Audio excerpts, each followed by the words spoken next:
হলদি মরিচ লবণ দিয়ে মাছ মেখে নিয়েছি, এখন ভেজে নিব। কড়াইতে তেল গরম হয়ে গেছে, এখন ভেজে নিব।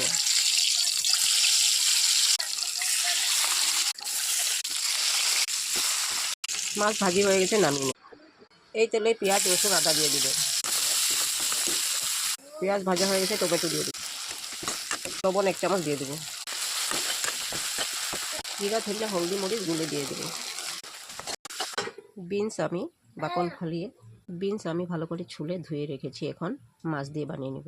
মশলা ভাজি হয়ে গেছে, এখন দিয়ে দেব। বিনস আমি আগেই সিদ্ধ করে নিয়েছি, এখন জল দিয়ে দিব। মাছ দিয়ে দিব।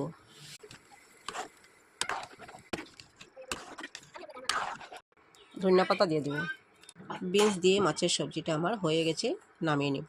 Thank you. সবজির রেসিপি ভালো লাগলে লাইক করবেন, শেয়ার করবেন, সাবস্ক্রাইব করবেন। Thank you.